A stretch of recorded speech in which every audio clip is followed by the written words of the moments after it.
इतिहास साक्षी रहा है। इस देश पे जब भी कोई चुनौती आई है, इस देश ने आगे बढ़कर उस चुनौती का सामना किया है। ज़्यादा पीछे नहीं जाते हुए अगर हम लिखित इतिहास की बात को देखें तो हम यह पाते हैं कि सिकंदर से लेकर के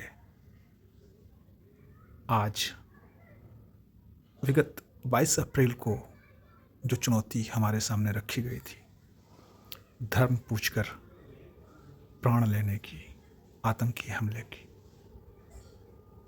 उसका उत्तर ऑपरेशन सिंदूर के रूप में हमने धर्म बताकर ही दिया। मैं भू राजनीतिक विशेषज्ञ तो हूँ नहीं और मैं विश्लेषक भी नहीं हूँ जियोपॉलिटिक्स का, लेकिन मेरी जो छोटी सी समझ है वो यही कहती है कि यह देश भारत, जिसके नाम का शाब्दिक अर्थ यही होता है कि वो प्रकाश में रत रहे, वह प्रकाश चाहे ज्ञान का हो चाहे शौर्य का।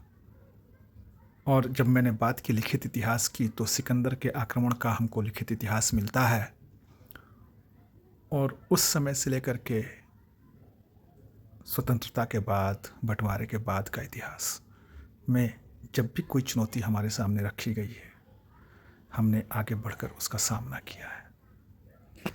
हमारे पड़ोसी देश पाकिस्तान के कुछ आतंकियों ने 22 अप्रैल 2025 को कुछ वैसी ही चुनौती हमारे सामने रखी, जब उन्होंने भारतीय पर्यटकों में से हिंदुओं को अलग निकालकर, उनसे नाम पूछकर, उनका धर्म पूछकर और यह जांच कर कि उनका खतना हुआ है कि नहीं, उनकी नृशंस हत्या की थी।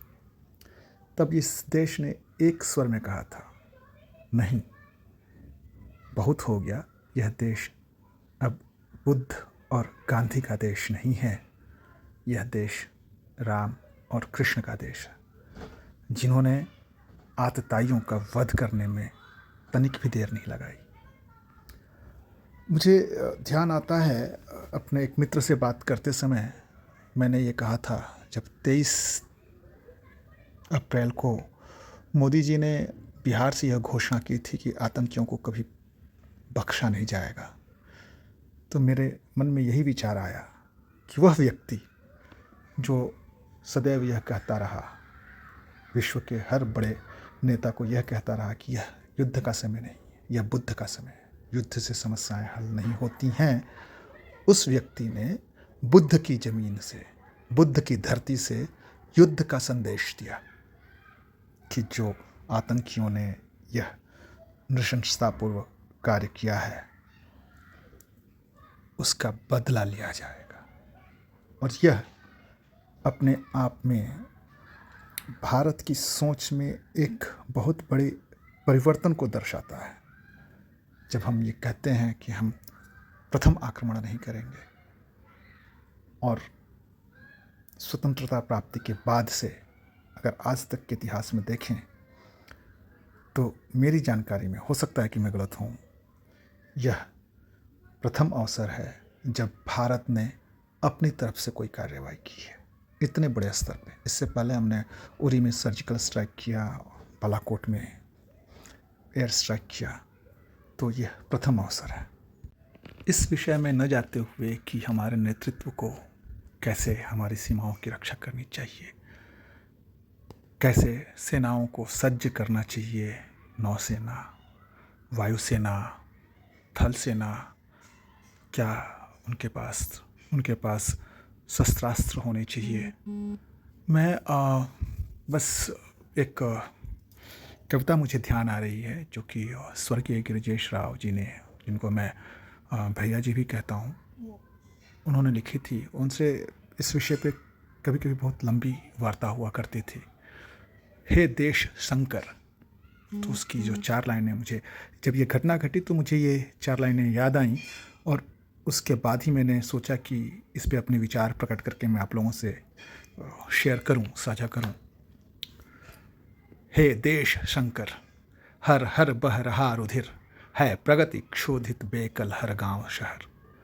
खोल हिमालय जटाजूट जूं पीते शोणित त्रस्त्र प्रकर, तांडव होकर रंग उमग धार, बह चले सुमति गंगा निर्झर। हे देश शंकर। पाक चीन उद्धत बर्बर, चीर देह शोणित भर खप्पर नृत्य प्रखर। डमरू डम घोष गहन, हिल उठे दुर्ग अरि छलकट्टर।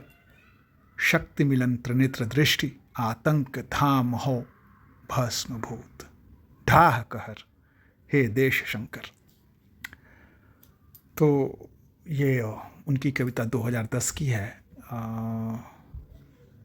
12 फरवरी 2010 को उन्होंने अपने girijeshrav.blogspot.com पे डाला था।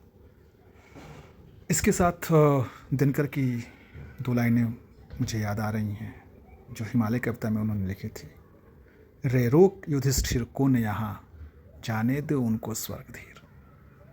पर फिरा हमें गांडीव गदा, लौटा दे अर्जुन भीम वीर। यह समय अर्जुन और भीम जैसे वीरों का है। और अंत में श्याम नारायण पांडे रचित हल्दी घाटी की कुछ पंक्तियां मुझे ध्यान आ रही हैं। सजी हुई है मेरी सेना, पर सेनापति सोता है।